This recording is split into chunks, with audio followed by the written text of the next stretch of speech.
Tamara, it looks like we're all done with the lesson. How did you feel about it? It went fairly well. I feel like the kids need to understand more of actually what they're doing, not how to do it, but maybe what they're doing. Because sometimes when I ask them, "What am I doing?" or things like that, they maybe said the wrong answer. So I feel like understanding exactly what it is they're doing, and not how to do it. Okay.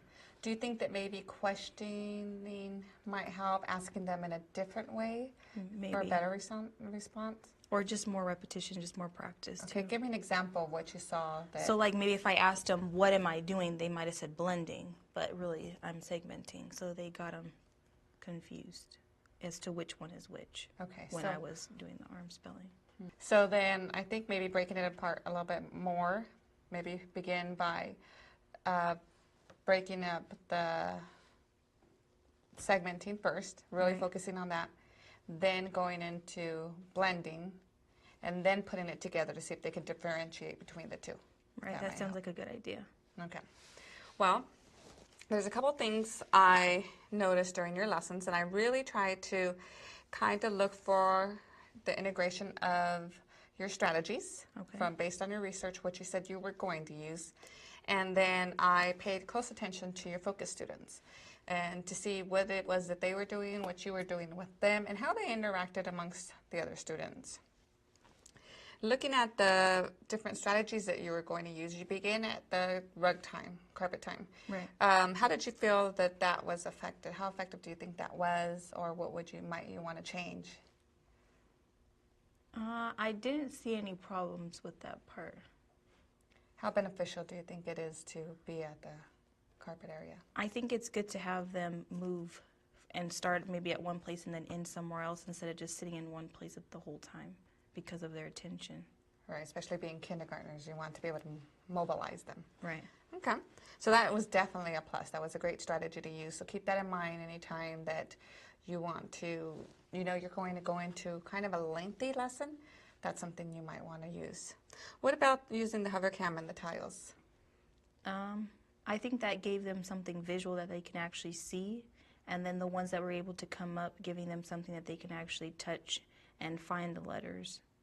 Good. And then it was kind of actually like practice for actually the independent that they were going to work on, the independent practice. Yes, it was. And also I noticed that you called up your focus students to try it out.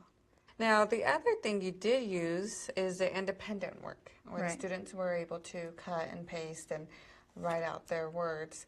How did you feel about that? I feel like it was good, but maybe if I would have shortened it maybe to instead of 5, maybe 3, just to give them a smaller chunk and not such a big task. Okay. But I think that helps me to see more, maybe the ones that were able to complete it in the amount of time that I gave them, and then the other ones, maybe it's a little bit harder for them, or maybe it's just the cutting and gluing that takes them longer. Okay, so maybe even eliminating the cutting and gluing might have also helped lessen the time spent on it.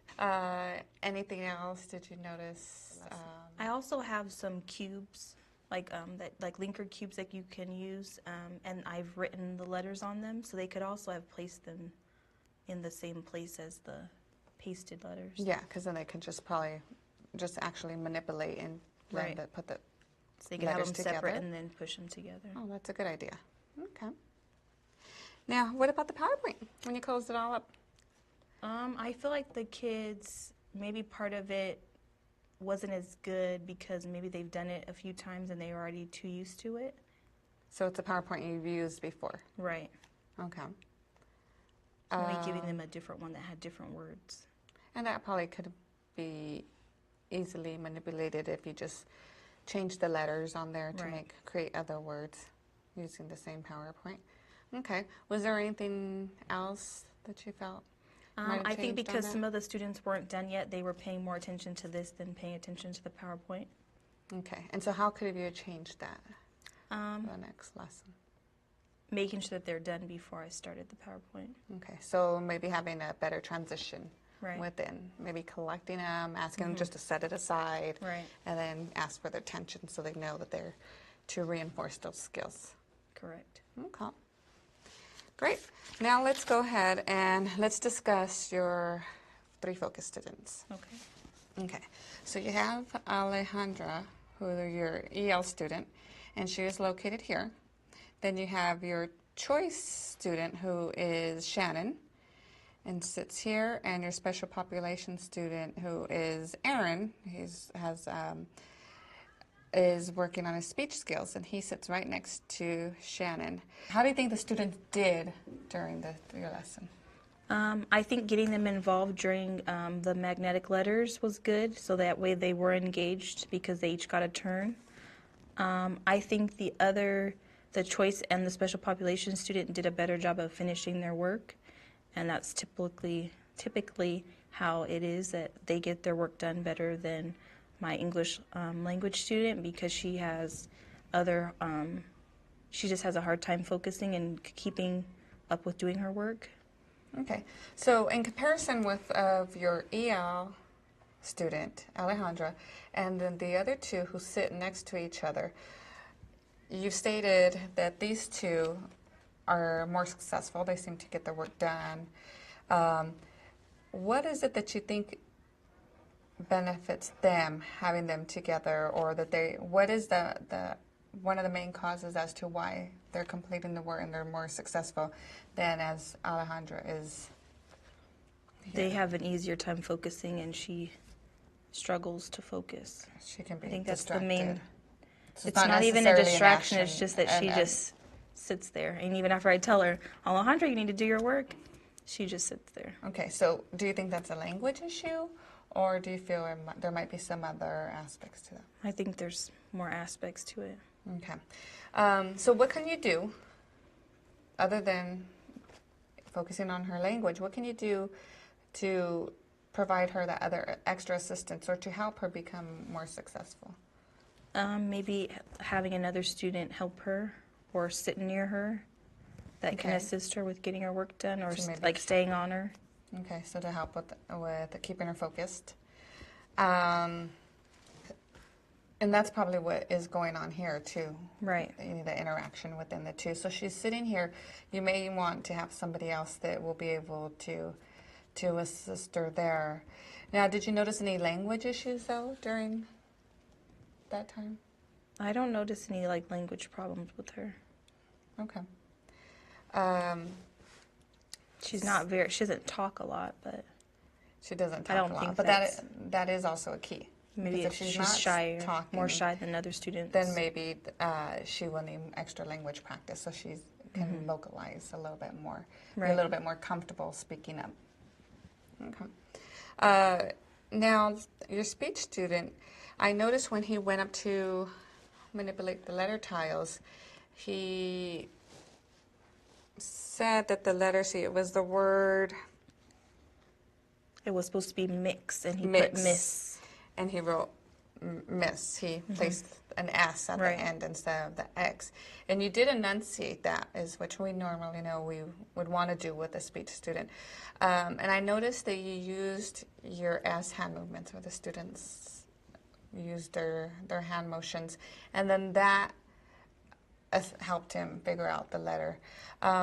What does that tell you about what he might require? Maybe just him hearing it, he thinks it's something else. It's like part of his impediment. Right. So what strategy could you use with him so maybe giving him the hand signals? Okay. Right. So maybe having him, as you sound it out, because I noticed that you sounded out the words as a class, the letter sounds as a class. So maybe incorporating those arm and hand movements so he doesn't necessarily just have to rely on hearing it, but he can act it out. Right. Is there anything else you notice within your three focus students that you think you might change differently, or do you think they might need more of? Maybe with my English learner, maybe giving her less, maybe modifying it a little bit to where maybe instead of doing 5, she could have just did 3. Okay. What about their speech student? Let's take a look at their work. Maybe that might help you. So this is Erin. This is your speech student. Right. I don't know. I feel like he did it successfully, and he did it in a shorter amount of time than most of the students. I feel like he was fine. Okay. And he was able to pronunciate the letter sounds and blend the words together. Right. And I think like some of the letters, maybe like the G was harder for him, but I think that him doing it was practice for his speech to actually sound out the words. Yes, and when I did go around and check his work, I asked him to read this word, and he initially said "j" for the G, and just as I was going to try to help him correct that, he said, "Oh, good."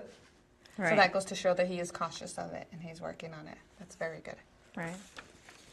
And with This is Shannon, I feel like maybe using the linker cubes would have helped her. Because even with her, I had to have her fixed because she was writing B's. Okay. So the cubes would have helped. Right, and Alejandra didn't finish writing. So giving her less would have helped because then she would have actually successfully finished it, and maybe that would have been like a confidence boost for her too, that she got to finish. Right. I know she was trying to rush at the end to get it done. Were you, when you went around and assisted her, was she able to sound out the letter sounds and blend She them is together? able to do it, but she just needs somebody kind of sitting with her to make To her guide like her keep along. on doing her work. So maybe putting another student with her would be helpful with that. Okay. And then with that, since she is an English language learner, and you did state that she is quiet, doesn't normally speak up, maybe having her and that child interact throughout your lessons a little bit more to say Can maybe build her think or social share. skills. And what about these three in comparison to the rest of the class? I feel like Erin was pretty on target. Alejandra, I feel like as far as like mastering the standard, that she's probably going to do well, but it's just the actual doing the work part that puts her behind. And Shannon, it's still the cutting and gluing, I think, is just more of a task for her. Okay, great. So with all that said, we took a closer look at your three focus students and your lesson, focusing on those teaching strategies or incorporating different strategies to increase engagement, and also your planning and instruction to meet their diverse needs. It looks like those were all met. So what you want to do now is with analysis of their student work, which we kind of did right now together, is input that here on this page. Okay. So keeping our discussion in mind. Then that will then take us into your formal assessment, where you can go back to the multiple measures and reassess your students to see how many more have mastered proficiency. Right. Make sense? It makes lots of sense. Great. Any questions or any more insights you might want to discuss? No, that's all. Okay, thank you. Thank you.